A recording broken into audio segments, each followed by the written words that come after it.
Hello everyone and good morning and welcome back to my channel. কেমন আছো সবাই? আশা করি সবাই ভালো আছো ও সুস্থ আছো।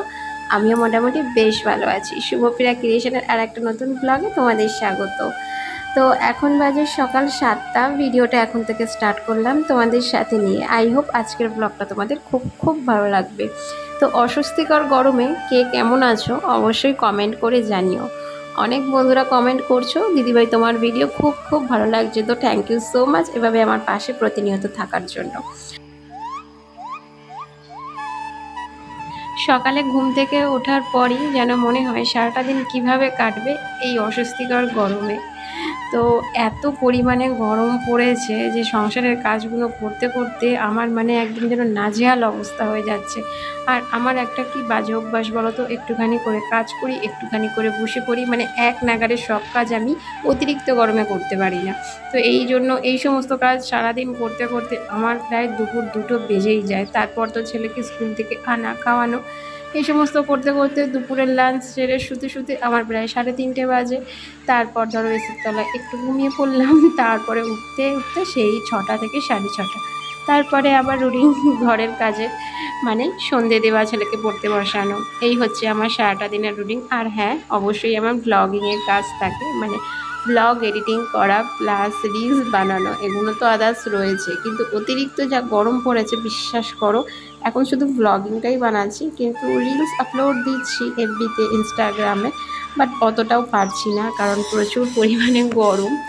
আর দেখবে রিলস বানানোর সময় একটু সেজেগুজে না বানালে নিজেরও ভালো লাগে না আর দেখতেও ভালো লাগে না। কিন্তু এত গরমে যে আমি সামান্য মুখে একটা ক্রিম ইউজ করব সেটা পর্যন্ত পাচ্ছি না, গলে চলে যাচ্ছে বলতে গেলে। কিছু মুখে ইউজ করলে যতক্ষণ এসিতে থাকি ততক্ষণ ভালো, এসি থেকে বাইরে বেরোলেই ব্যাস হয়ে যাচ্ছে অবস্থা খারাপ। তো বাজে অভ্যাস একটা হয়ে গেছে। প্রথম প্রথম যখন এসি ছিল না তখন তো বেশ দিনগুলো ভালোই কাটছিল, গরম সহ্য করে নিতে পারছিলাম। কিন্তু এখন যা অভ্যাস হয়ে গেছে যেন মনে হচ্ছে এসি ছাড়া আমি একটা মুহূর্ত থাকতে পারবো না। এইরকম বাজে অভ্যাস কার কার হয়েছে অবশ্যই কমেন্ট করে জানিও তো। তো যাই হোক, অনেকগুলো কথা বলে ফেললাম। আর এই যে দেখো, মুখ টুক ধুয়ে এখন 2 কাপ চাও বসিয়ে নিয়েছি, সরি হয়েও গেছে। আর ওইদিকে আমার বড় দেখলাম ঘুম থেকে উঠে গেছে, কিন্তু আমার ছেলে এখনও পর্যন্ত ঘুম থেকে ওঠেনি জানো তো। আর যেহেতু এখন 7:30 মতো বাজে, ও ঘুম থেকে ওঠে 8টায়, তারপরে তো আরও ওর ওপর দিয়ে অনেক ধকল চলে যায়, কারণ ওকে একটু পড়তে বসানো হয়, তারপরে স্কুলের জন্য রেডি করানো, খাওয়ানো, স্কুল দিয়ে আসা, তো অনেক কাজকর্ম থাকে। সব কাজকর্ম তোমাদের সাথে আমি শেয়ার করতে পারি না, যতটা পারি শেয়ার করি। আর কিছু কাপড় চোপড় ভিজিয়েছিলাম সেগুলো দেখো এখন মেলে দিচ্ছি, তো ঠিক কথা, কিন্তু আকাশটা না একটু গুমোট মতো করে এসছে। আর বাইরে এতটা রোদ্দুর যে আমি দেখো এখন গামছা মুড়ি দিয়ে এসেছি, কারণ রোদের তাপে আমার স্কিনের অবস্থা এতটা খারাপ হয়ে গেছে বন্ধুরা। কি বলতো, কালো কালো স্পট পড়ে যাচ্ছে, এত পুড়ে যাচ্ছে স্কিন।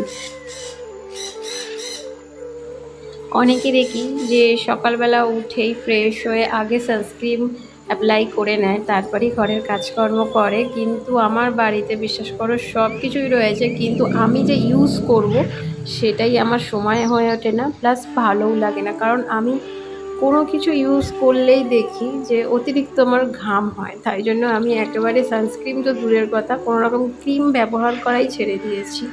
তো যাই হোক, এখন দুপুরের রান্নাটা করে নিচ্ছি। সকালের জলখাবার বানিয়েছি, হয়ে গেছে, বাট আমি সেটা শেয়ার করতে পারিনি।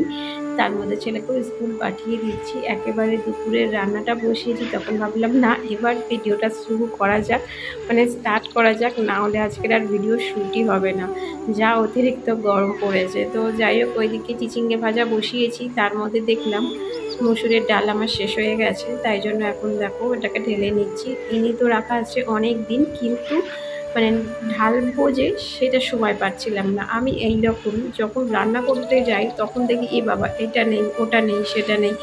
তখন যদি ঘরে থাকলেও তো রান্না করে নিলাম, না থাকলে আমাকে আবার দোকানে দৌড়তে হয়। তো যাই হোক, এদিকে চিচিঙ্গে ভাজাটা তো হয়ে গেছে, কিন্তু তার আগে একটু নারকেল দিয়ে ভালো করে নেড়ে চেড়ে দিলাম, এতে খেতে কিন্তু খুব টেস্ট লাগে জানো তো। তো এখন দেখো কড়াতে আবার তেল দিয়ে নিলাম, কারণ এবার মাছ রান্না করব, ও মাছ এনেছে। আর তোমরা হয়তো অনেকে ভাবো যে আমরা কি মাছ ছাড়া ভাত খেতে পারি না, একদমই ঠিক।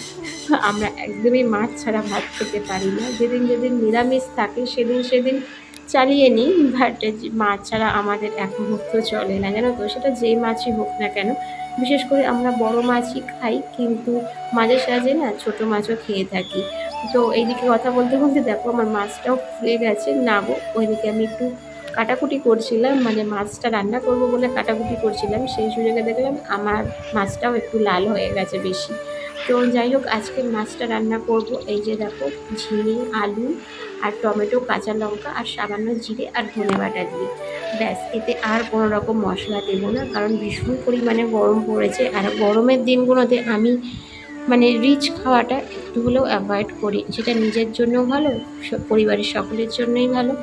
আর এখানে দেখো আমার রান্নাবান্না কমপ্লিট, আর গ্যাসের অবস্থা ভীষণ খারাপ ছিল, কারণ মাছ রান্না করলে আমার গ্যাসের অবস্থা ভীষণ খারাপ হয়ে যায়, শুধু মাছ আর সকালের ব্রেকফাস্টে রুটি। তো তাই জন্য দেখো এখন গ্যাসটাকে একটু ভালো করে সার্ফ দিয়ে মুছে নিলাম, আর এখন জল ন্যাকড়া দিয়ে মুছে নিচ্ছি। তো বন্ধুরা, অনেক বন্ধুরা আমাকে ভিডিওতে খুব সুন্দর সুন্দর কমেন্ট করছো। আমার কমেন্টের রিপ্লাইগুলো দিতে হয়তো একটু লেট হয়ে যাচ্ছে, তো প্লিজ তোমরা কিছু একটু মনে করো না, মানে কিছু মনে করো না। আমি চেষ্টা করবো মানে খুব তাড়াতাড়ি তোমাদের কমেন্টের রিপ্লাই দিতে। আর দুটো দিদিভাই আমাকে কমেন্ট করে বলেছো যে আমি তোমাকে সাবস্ক্রাইব করলাম, তো প্লিজ আমার চ্যানেলে গিয়ে একটু সাবস্ক্রাইব করে দিও। দেখো, আমি সাবস্ক্রাইব করে দেবো, এটা আমার কোনো ব্যাপার না, বাট তোমার কি এত ভিউজ বাড়বে সেটা একবার ভেবে নিও। কারণ দেখো, যারা সাবস্ক্রাইব জোর করে করাও যাদের দিয়ে, তারা কখনো তোমার ভিডিও দেখবে না।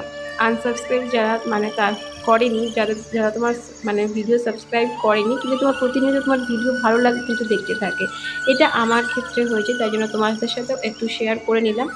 আর যাই হোক, স্নান টান সেরে দেখো এখন চলে এসেছি ঠাকুর ঘরে। আর আজকে যেহেতু বৃহস্পতিবার, তো মানে ঠাকুর ঘরে আমার আজকের অনেক অনেক কাজ ছিল।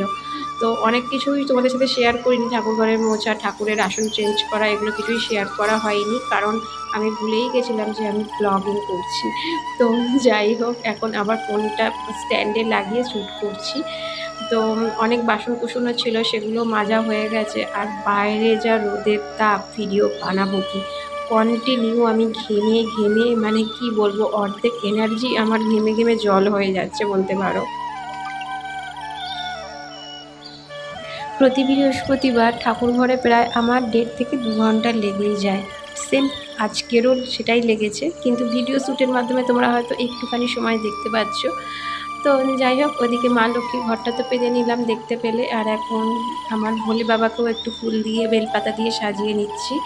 তো অনেক গাছে নীলকণ্ঠ ফুল ফুটেছে, জানো তো? এই সিজনটায় খুব নীলকণ্ঠ ফুল ফোটে, আবার শীতকালে কমে যায়, মানে শীতকালে গাছটাকে পুরোই আমাকে কিছুটা মানে ছেটে দিতে হয়, তারপরে আবার যখন শীত পেরিয়ে গিয়ে গরমকাল আসে তখন আবার এই নীলকণ্ঠ ফুল ফুটতে থাকে। তো কিছু কিছু ফুল না শীতকালে ফোটে না, মানে বেশিরভাগ ফুলই শীতকালে ফোটে না, তখন আমাকে আলাদা করে মানে গাঁদা ফুলের চারা, দোপাটি ফুলের চারা, মানে শীতকালের যে ফুলগুলো সেগুলো আবার লাগাতে হয় ফুলের জন্য। আর এখন যেহেতু মানে গাছ ভর্তি আমার ফুল হচ্ছে, তাই এখন ফুলের চিন্তা নেই, কিন্তু বৃহস্পতিবার করে আমাকে ফুল কিন্তু কিনতেই হয়।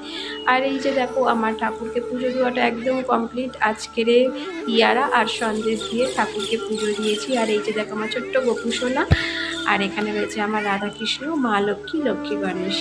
তো বন্ধুরা, ভিডিওগুলো কেমন লাগছে অবশ্যই কমেন্ট করে জানিও। যদি ভালো লাগে একটা লাইক, শেয়ার অ্যান্ড কমেন্ট করে আমার এই ছোট্ট চ্যানেলটাকে একটু এগিয়ে নিয়ে যেতে সাহায্য করো। তো আজকের জন্য টাটা, আবার দেখা হবে নেক্সট ব্লগে খুব তাড়াতাড়ি।